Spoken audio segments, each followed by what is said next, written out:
Two states, Colorado and now Maine, have moved to try to disqualify former President Donald Trump from their primary election ballots. As of right now, Trump is back on the ballot in Colorado as an appeal has been filed by the state's Republican Party. The Trump campaign says it plans to appeal in Maine as well. So what are the next steps from here? We have Howard Dean. He is the former governor of Vermont, as well as the former chair of the DNC, and Steve Clemons, Semafor founding editor at large. Great to have you both here with us today, and especially on this topic. You know, Howard, I want to begin with you, especially considering how massive a move this is for the states that have initiated such action. What is the next step? I mean, Rick just talked about how quickly some of these ballots need to even begin to be printed as well. I think Rich is right. It's going to end up at the Supreme Court. The problem is the Supreme Court essentially is corrupt. They have been appointed to fit certain criteria by a very influential group of gazillionaires called the Federalist Society. Two of them have actually taken money from people and then sat on cases. So while the court legally probably has the final jurisdiction, I think most Americans are no longer confident in the Supreme Court's ability to carry out its role as a result of the shenanigans that have gone on for the past 20 years. So I don't know how this ends up. This article has never been tried before. I think logically the Supreme Court is the place for it to go. It's unfortunate that we no longer have a court system in this country where most Americans can have confidence in it. Steve, let me get over to you. What does this mean, as these challenges and issues continue to mount, what does this mean for the big money supporting various candidates or challengers to the former president? Well, I think it gives them a small, tiny, sliver of hope that perhaps Donald Trump, who is the 900-pound gorilla in the Republican primary race, could be disqualified. I mean, you could set it up. I think Rick Newman laid it out, I think, quite beautifully in terms of what the possibilities were. But Howard Dean laid out what the likelihood is. And the likelihood is there'll be no impact on Donald Trump's candidacy for the GOP primary. And it will make, likely no impact on Donald Trump appearing on these ballots. And even if it were to somehow be sustained in a couple of these ballots, it's not enough to make a difference. So I hate to be the realist here, but that is the way you see things at the moment. So big money behind Chris Christie, Nikki Haley, Ron DeSantis. I think that the money that's behind them now is there for other reasons. The reasons are that they fundamentally don't want to see a return of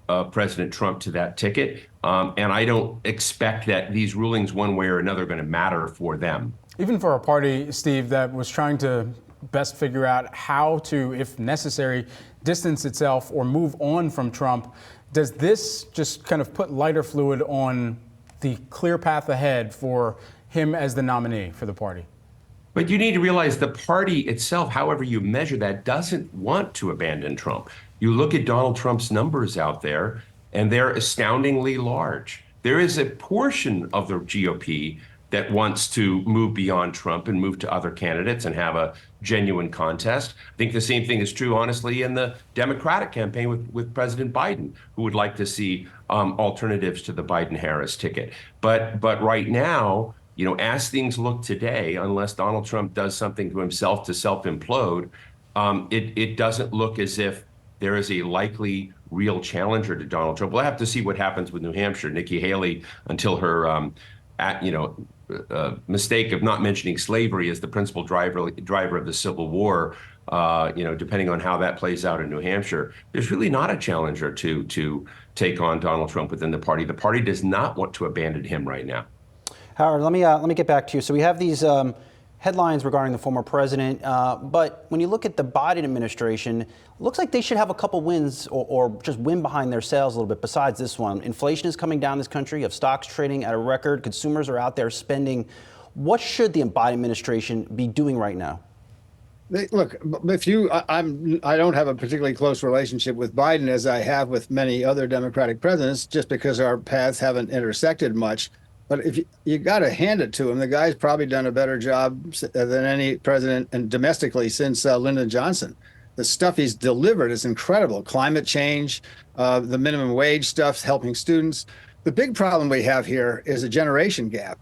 The truth is, Trump has been incredibly fortunate because he's so bombastic and great at playing, watch the shiny object. He's almost as old as Biden. And the generations Z and the millennials really would much rather have somebody who's 40. And so we've got two candidates, one of whom has a terrific record. The other is, in my opinion, a crackpot. But he's got a terrific ability to magnetize up people who are upset and people who aren't doing well and people who are angry. And the country is in a lot of trouble because of this. And this is going to be really come down to turnout. If young people turn out, we get Joe Biden, who's a much better deal for them. If they don't turn out, we get Donald Trump. And I think there are a lot of people in the Republican Party and the Republican establishment have understood that it threatens the existence of the United States of America as a democracy. Is there a shadow campaign right now, former governor, that comes to mind that actually would be successful, or perhaps even just completely flip the tables on the calculus that we've been thinking of this Trump-Biden rematch once again in 2024? The only calculus is somebody doesn't run and it's not Joe Biden, and then we get a great candidate. I think that's wishful thinking. At this point in the campaign, it's going to be Biden most likely versus Trump. I was frankly hopeful for the country's sake about Haley, because I think Haley is a reasonably sane person. I do think she blew herself up in New Hampshire, and I that's what happens if you just don't have a lot of experience, and she doesn't have a lot of experience on the national stage. I can painfully remember blowing myself up a few times when I was running without a lot of national experience. Steve, last one to you. Do you think President Biden runs? He hasn't come out and formally said he will run. I do. I think that President Biden believes deeply that it is a matter of his own personal patriotism for this country that he doesn't feel he can leave the stage to Donald Trump. And he believes that he is the only person that can beat Donald Trump. Whether he's correct or not is another matter. But I do believe that Donald Trump, or Joe Biden, and I've talked to many of his senior advisors, feels this deeply. And that's why he's not ready to abandon this role to the chance that somebody else might be able to come along and, roll a bowling, ball into Donald Trump's pins. But I think that Joe Biden is in this, and I think unless, something we can't expect happens, he's in this race. And I agree with Howard Dean. He's likely to be the Democratic nominee. Former Vermont Governor Howard Dean and Semafor Steve Clemons, thank you both. And former Governor, let me just say that I think people didn't understand your excitement back in the day. We fully understand that now. So we appreciate it and need more. That wasn't the only inopportune statement I made, but it has attracted a lot of attention. It has indeed. It has indeed. Well, we got to. Howard was excited. He was excited. He was excited. Yes. Thanks so much, gentlemen. We appreciate it. And Thank you. Early Happy New Year to you both.